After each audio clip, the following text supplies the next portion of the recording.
Hey investors, welcome to another REIT Forum video. I want to go over the results from SBA Communications with you.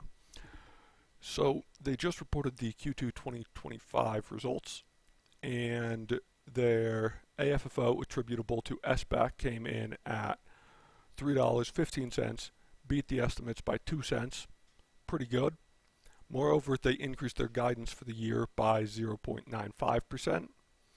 We have a few adjustments that we like to use on their guidance metrics that we feel provides an even higher quality metric. That one still increased by 0.88%. The foreign exchange rates were a factor, but it was less than half of the increase.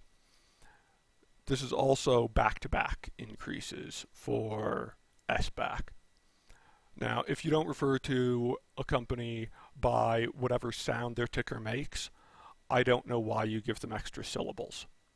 SBA Communications is just SBAC. Okay, so they repurchased shares again. That is 2 quarters in a row that they've been repurchasing shares. They reached about 0.75% of the shares being retired. They are selling their assets in Canada, and that should be immediately accretive. Towers in Canada tend to trade at lower cap rates, and remember that a lower cap rate means there's less net operating income relative to the market value of the property. All right, and for our disclosure, SBAC is our largest position excluding cash. We do have quite a bit in short-term treasuries, and so we just use treasury bill ETFs for that because it's a nice liquid way to handle that. Now, as we get into this earnings release, I know someone's going to say, isn't that the laziest possible way to make a video? Are you just making a video out of your article? And I don't know if it's the laziest way because I haven't tried them all yet. Alright, this is our commentary. Domestic activity remains strong. New U.S. leasing business signed up during the quarter was ahead of expectations. They have high levels of co-locations. That's really good because co-locations are where they get more income and less expenses. If there were no co-locations, the tower model wouldn't be great. The thing that makes it wonderful is the ability to have those co-locations. All right, they got a company-wide total of new locations. That was the highest in nearly 3 years. That's wonderful. They've seen steady leasing and service backlogs. This is all good. When it comes to leverage, we want to use this adjusted pro forma basis because they have more debt since they are closing on these assets from Millicom. And when we just look at trailing adjusted EBITDA, we wouldn't see the earnings from that. We would only see the debt that was added on. So those adjusted figures are useful. As we mentioned before, they're selling the tower assets, and that should be immediately accretive to AFFO. So that's wonderful. North America has some of the lowest cap rates for tower assets. They have typically demonstrated pretty solid growth in net operating income per tower. But for SBAC, the position in Canada just wasn't big enough for it to be a major part of their plan. We can see here that they beat by 2 cents. That's nice. Now, I mentioned that we focus on AFFO attributable to SBAC. That's because there are multiple AFFO metrics here, and sometimes things just get that way when you have to deal with joint ventures. All right, some of the other websites are saying that there was a huge beat on AFFO, but yeah, it wasn't. It was 2 cents.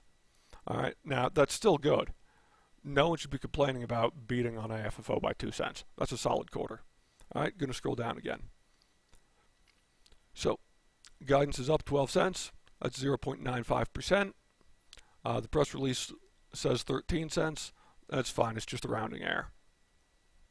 I create this chart because I think it makes things easier. You could see here that tower cash flow is up 0.73%. That's wonderful. Some people get really excited about site development revenue being such a big swing. It is not actually a reliable predictor of what's going to happen with site leasing revenue. A lot of people think site development revenue is going to be great at foreshadowing site leasing revenue. It's not. I spent a long time putting together models working on it to see if there was some correlation, because if there was, that could be a really useful data point. It's not there. Don't waste time on it. Scrolling down again. So this is AFFO per share in yellow. This is the most prominent featured number in their earnings release. I'm going to take you over to the earnings release so you can see that.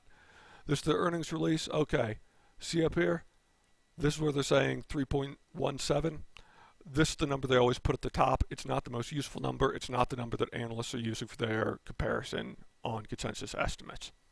All right, and down here I just highlighted so you could see that they have already entered into an agreement to sell all the Canadian assets. All right, we're going back to the article, and we have the one used by analysts in gray. That's this one, AFFO per share to SBAC, because AFFO attributable to SBAC per share just doesn't fit. Then we have the one that we calculate in purple. Let's pretend this is purple, maybe it's lavender, I don't care, it depends on what your monitor is set for. So that's up 0.88%, that's wonderful. It's the same as the one the analysts are using, except we remove non-cash compensation because we don't see it as a useful adjustment. A lot of REITs make this adjustment, we just toss it out.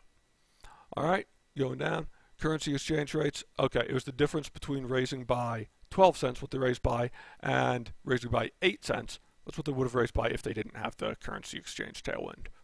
Scrolling down again, they bought back some shares, $211 per share. During Q3, they paid nearly $228 per share. This is quite a bit more than shares were trading for several months ago. So they are still involved in buying back those shares.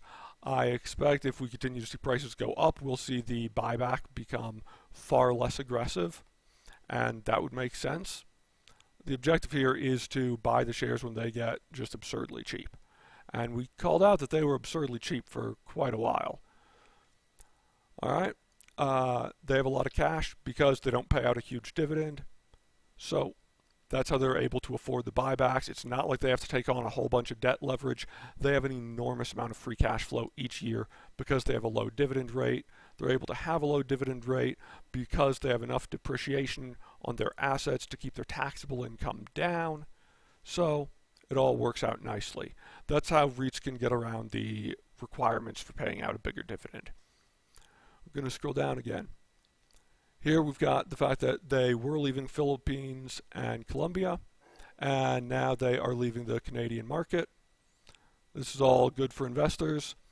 This is unlikely to have any material impact in 2025, but it should have an impact in 2026, and it gives SBAC a bit of a tailwind there.